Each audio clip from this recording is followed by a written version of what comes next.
dia, graça e paz.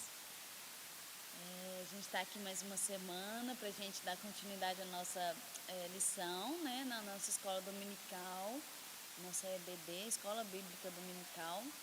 E a gente vai dar continuidade ao tema da aula passada, que é a palavra de honra do cristão.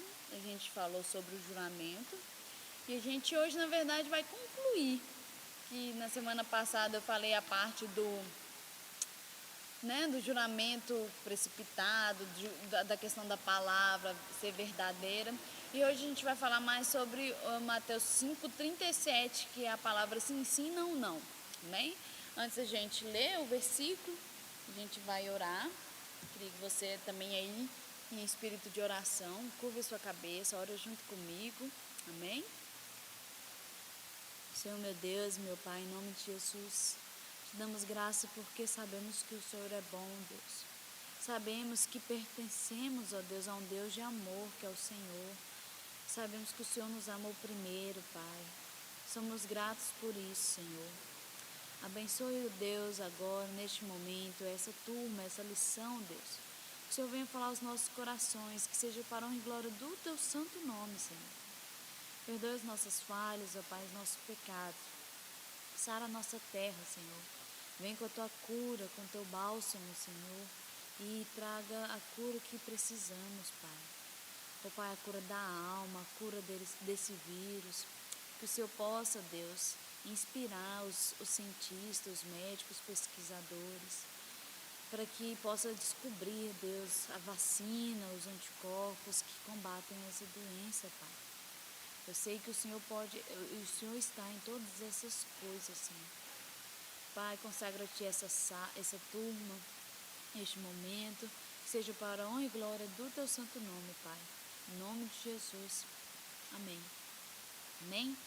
Semana passada eu deixei um desafio, daquela pergunta. Algumas pessoas me responderam já no privado. Gostei muito das respostas, Deu para entender que a turma entendeu que o porquê de Deus ter feito esse juramento, mas como foram poucas pessoas que enviou para mim essa resposta, para não deixar a dúvida para a turma, a gente vai falar um pouquinho sobre ela.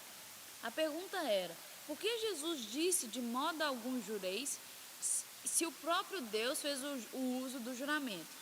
Lembrando, não sei se tem alguém que está assistindo essa aula isoladamente, a gente está falando sobre o Sermão do Monte, propriamente da parte do Mateus 5, do 34 ao 37, do 33 ao 37, onde fala que, Jesus fala assim: de modo algum jureis, nem por Israel, nem por Deus, nem por nada.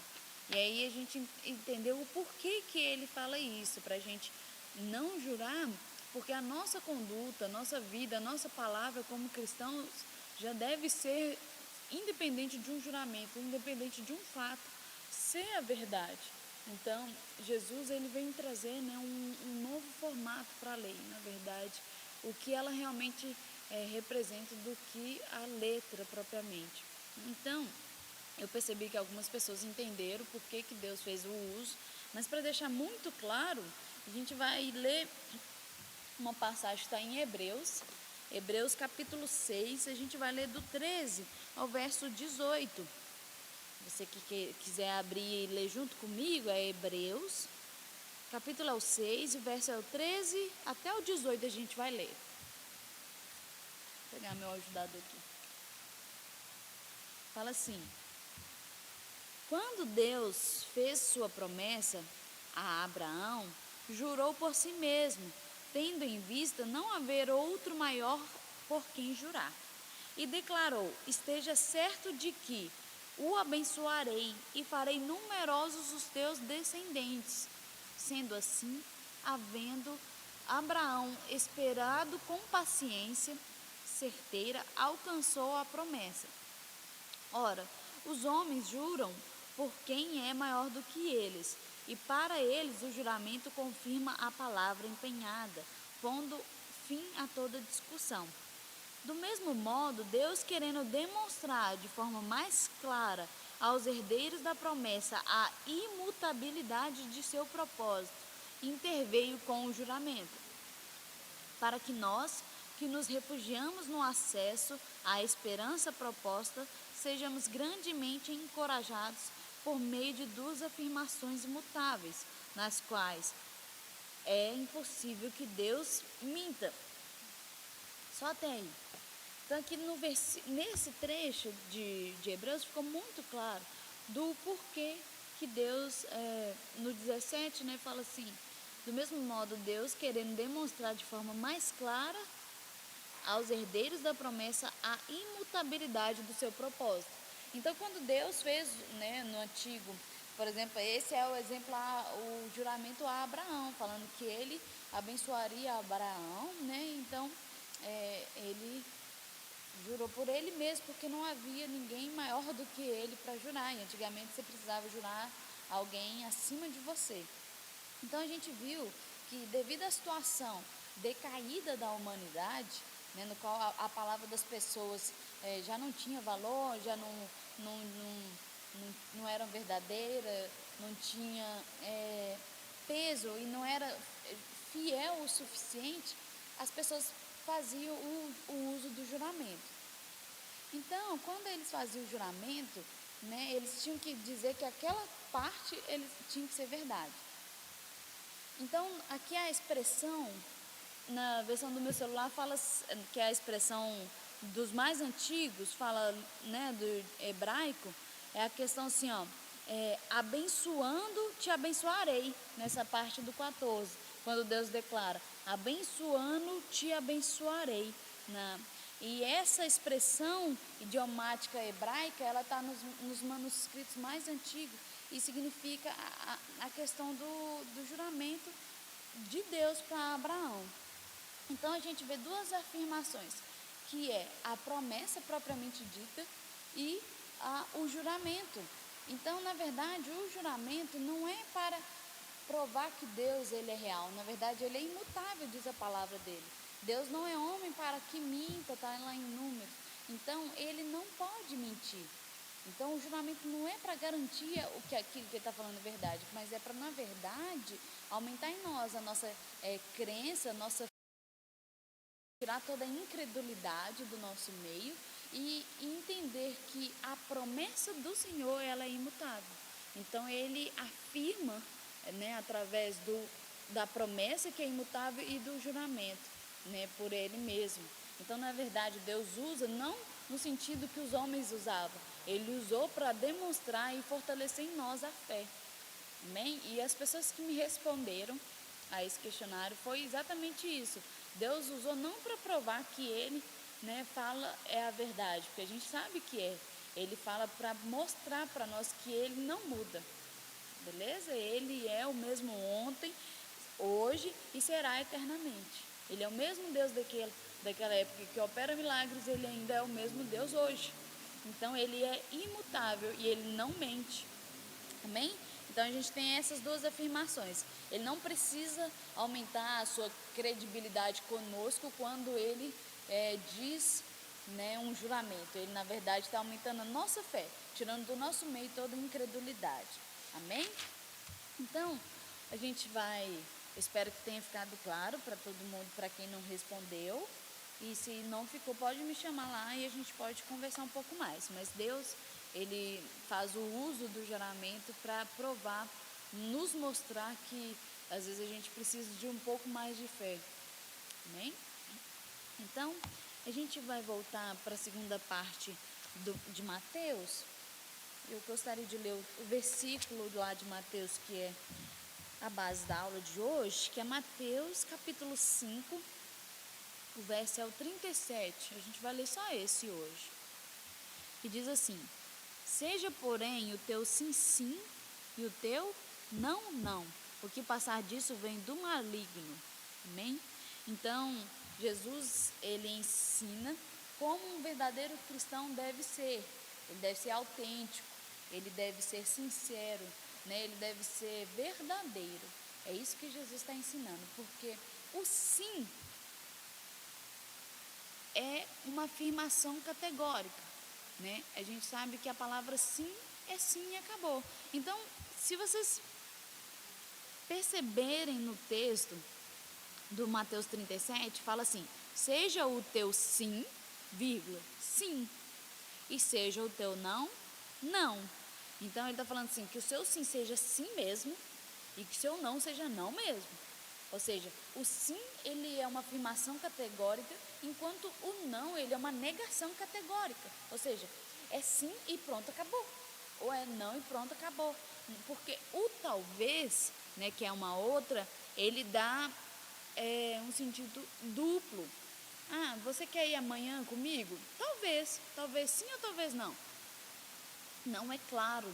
Então dá incerteza, dá margem para não entender, né, não ser claro, e também dá um sentido ambíguo para aquilo que você está falando. Então, o sim, né, ele precisa ser um sim, e o seu sim seja sim. Ah, você vai fazer isso comigo? Sim. Então, se você respondeu sim, que o seu sim seja sim mesmo, né? E, você vai poder ir comigo? Não, não posso. Então, ou então, você não pode fazer isso. Não, não vou fazer. E você vai lá e faz. Mas o seu não seja um não. Então, que seja categórico, né? Seja o sim, sim e o não, não.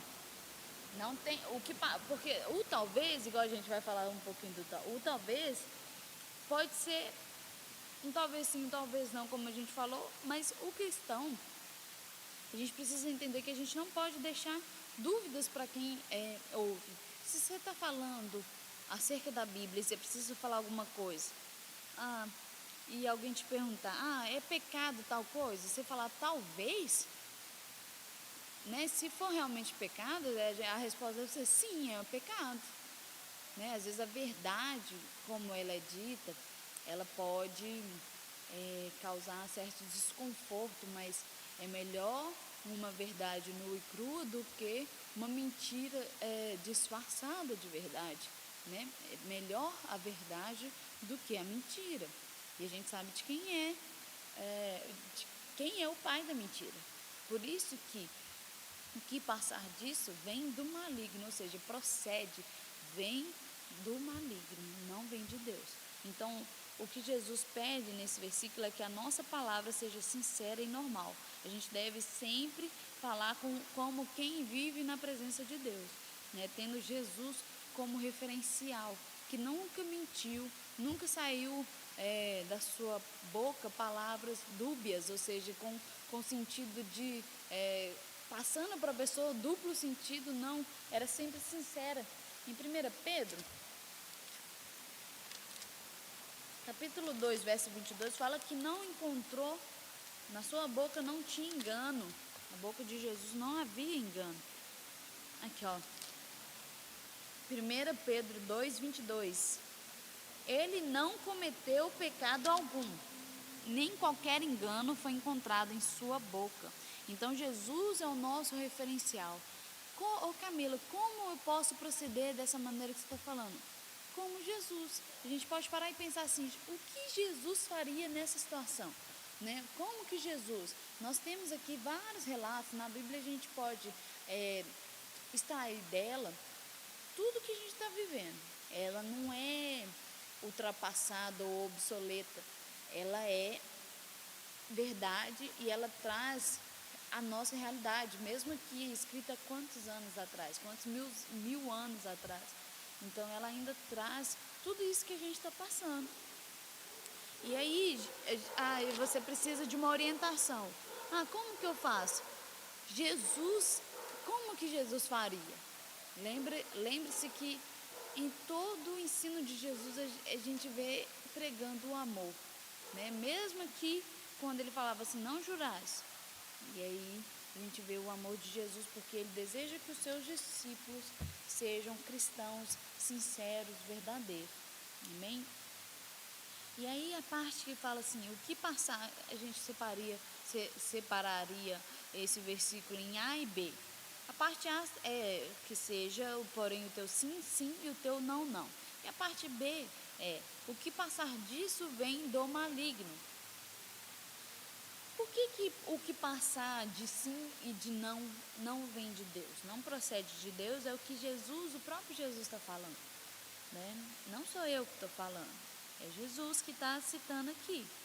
E aí a gente entende que o que passar de um sim e de um não, que é uma resposta binária, na computação a gente usa, tudo é 0 ou 1, não tem além disso. Então a gente tem uma tabela, né? A gente tem como codificar esses zeros e numa forma que nós entendemos, mas o computador, ele só entende 0 e 1, 0 e 1, 0 e 1, 0 e 1. Então, ou é 0 ou é 1, não tem outra coisa. E é assim que o Senhor pede de nós, que sejamos binários, no sentido de que nossa resposta seja sim ou não, né? Na nossa conduta, no nosso caráter, né? Na nossa vida e exemplo como cristão, seja sim ou não. Amém? E aí o porquê? Porque o talvez, ele gera dúvida, né? Ele pode trazer a outra pessoa que te escuta ou para quem você passa um engano. E o engano, né, não provém de Deus, a incerteza não provém de Deus, né? Isso tudo é produto da maldade. E em João, né, o Evangelho de João, de Jesus, conforme escreveu João, capítulo 8, verso 44, vai dizer que o Satanás, ele é o pai da mentira. Quer ver? Deixa eu ler aqui. João 8. Opa, Lucas.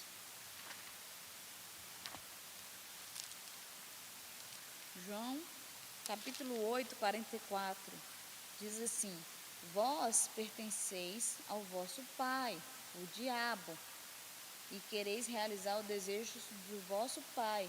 Ele foi assassino desde o princípio e jamais se apoiou na verdade, porque não existe verdade alguma nele. Quando ele profere uma mentira, fala do que lhe é próprio, pois é mentiroso e pai da mentira. Então, Jesus estava chamando a atenção aqui, né, dos fariseus, e ele fala, né, que quem é o pai da mentira é Satanás. O engano, a dúvida, a incerteza não provém de Deus. Nem essa incerteza que às vezes a gente tem acerca da nossa vida nessa pandemia, por exemplo, nossa vida financeira, essas dúvidas não provêm do Senhor. Porque um cristão que conhece o Pai que ele tem, o Pai Celeste, ele confia que não é a crise que define o seu futuro, não é a crise ou a pandemia que define se você vai poder ter mais um filho, ou se você vai poder colocar a sua criança numa escola. Não é a crise que define como o cristão deve viver, entende? E às vezes a gente se apoia nisso. Só que o Senhor deixa para nós outras orientações, né? Aqui em Mateus ele fala, não vê os lírios dos campos, né? Nessa parte que a gente conhece muito bem, que vai falar que Deus, né, cuida da gente, Ele cuida de cada um de nós. E não é a pandemia que define o meu futuro, não é a pandemia que define né, os meus dias de vida. É Deus, eu acredito nisso. E a gente precisa confiar em Deus. Por isso que a incerteza, a dúvida, a insegurança, o engano não provém de Deus. Isso tudo são obra do pai da mentira, né? Que quer causar um engano. Mentir é enganar, é sinônimo. Então, quer causar esse engano às outras pessoas. Amém? Então, no sermão, eu já vou resumir um pouco.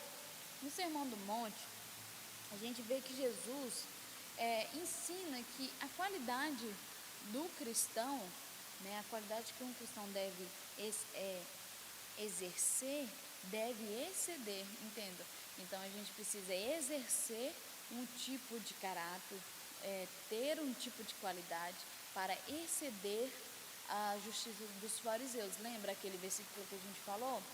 Então, em que sentido? No sentido, além do que é o plano religioso, do que é a religiosidade, é mais do que isso, é a nossa conduta, é a nossa forma de viver, né? Realmente ser diferenciado em tudo. Ah, ô Camila, você quer, eu tenho que ser melhor que os outros. Não, assim, melhor que, não melhor que os outros no sentido de, eu sou, né, com a soberba, mas no sentido de que, pelo a sua conduta cristã, você é diferenciado porque você não se está no mesmo molde que todo o resto na questão do mundo, né, da sua qualidade. Hoje, o que é comum é que se uma pessoa mentir para você, né, você mente para ela de volta. E a gente vai falar semana que vem, na próxima aula, sobre, não, se alguém te feriu uma face, Jesus prega o quê? Dá outra face. E o que a gente, na nossa sociedade, que a gente vê, na verdade, isso é ser idiota. E Jesus vai na contramão de tudo isso.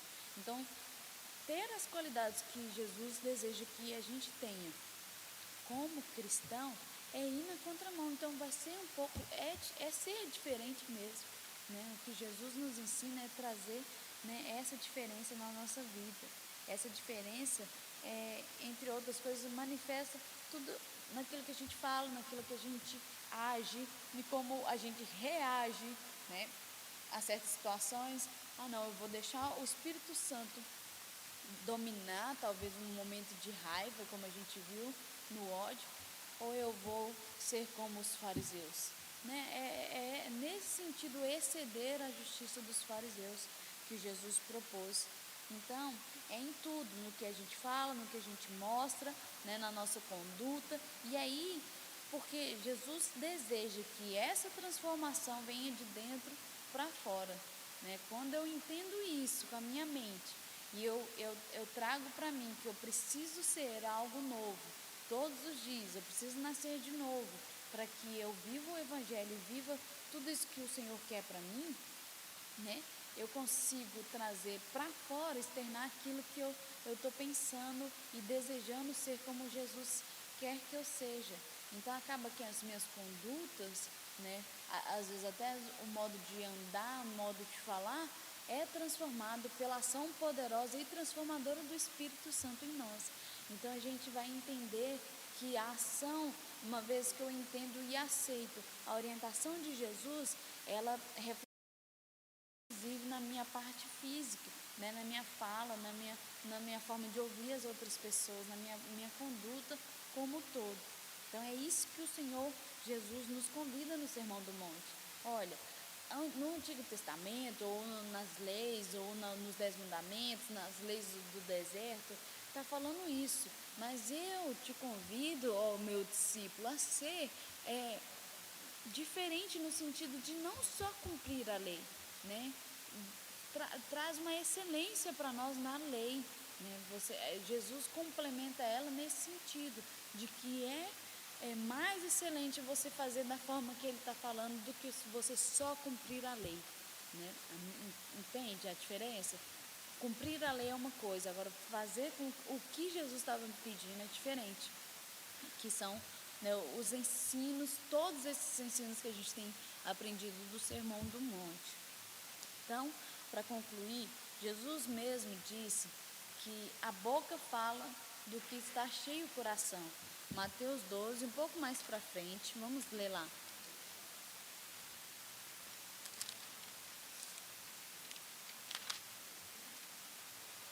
Mateus 12,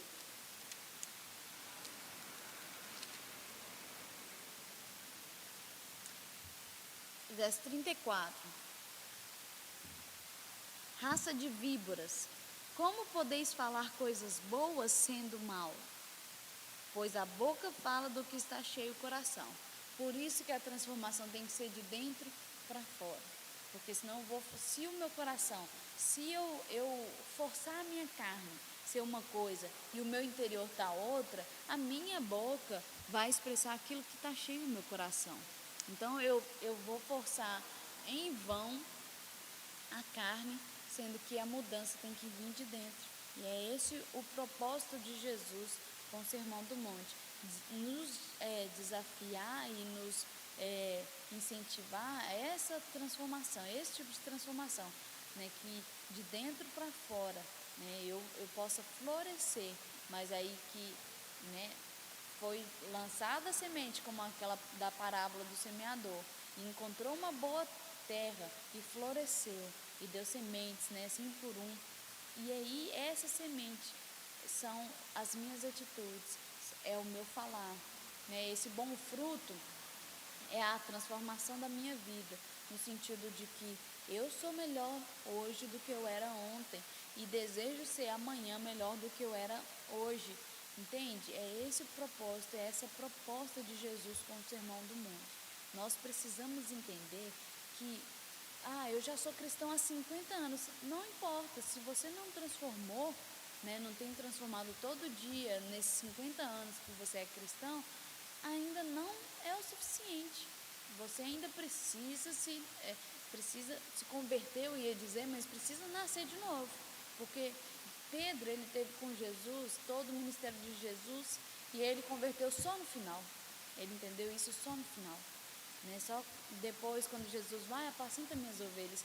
Só nesse momento que Pedro entendeu o que era o que Jesus estava falando o tempo todo. Gente, não adianta ter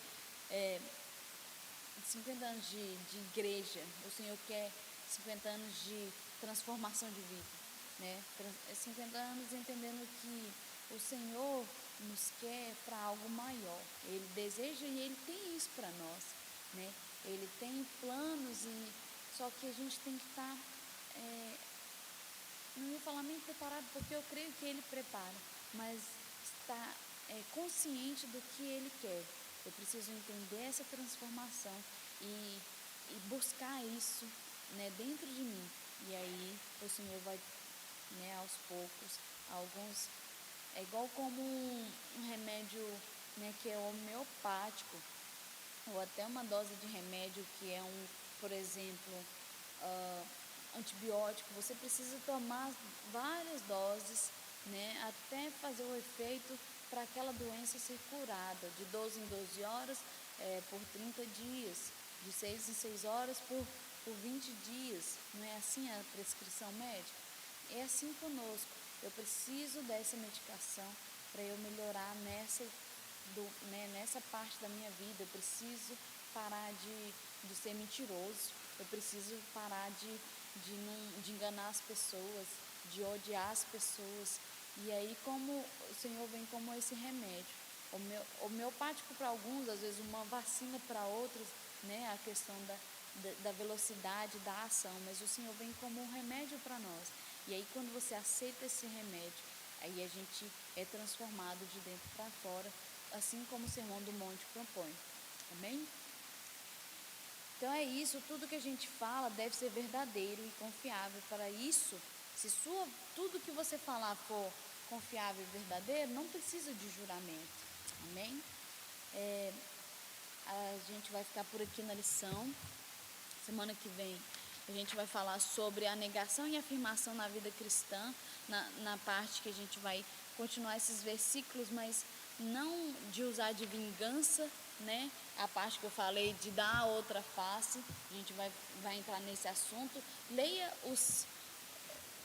que você que tem a apostila, leia aí sobre a negação e afirmação na vida cristã, que é a nossa lição de número 9, e aí a gente vê semana que vem, amém?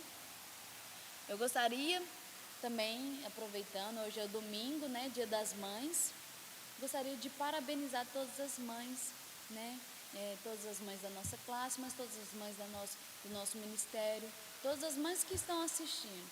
Eu creio que a mãe, eu posso falar porque eu sou filha, eu tenho mãe, mas a mãe, ela é muito semelhante ao amor de Deus, é um amor incondicional, um amor que deu a vida, né, para esse seu filho, e a gente precisa entender que você, mãe, você tem uma missão, né, colocar o seu filho como um seguidor de Jesus, né, você colocou uma pessoa no mundo, deu a vida a ela, para que você ensine o caminho que ele deve andar de verdade.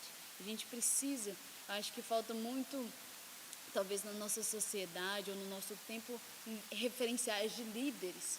E você, mãe, é um referencial para o seu filho, né? Você precisa demonstrar para ele o que é importante.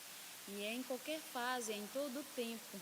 Então, fica aí para você, mãe, do Ministério de Ensino da Igreja. Para minha mãe, um feliz Dia das Mães especial, e para todas as mães, um feliz Dia das Mães, e que o Senhor te capacite a cada dia mais, né? Que o Espírito Santo de Deus direcione no que você precisa fazer como mãe, como referência, né, dessa pessoa ou dessas pessoas que você ajudou, né, Deus a trazer, porque Deus escolheu você a trazer essa pessoa. Amém? Então, que você seja muito, como que é a palavra? Você seja bem direcionado em tudo aquilo que o Senhor colocar nas tuas mãos. É inteligência emocional mesmo, sabe? A gente precisa trabalhar ela. Não só mãe, né? Todos nós, mas que a mãe, né, passa por isso o tempo todo. Então, feliz Dia das Mães, e semana que vem a gente continua na nossa lição, número 9, e eu espero vocês. Muito obrigada, até semana que vem, e é isso.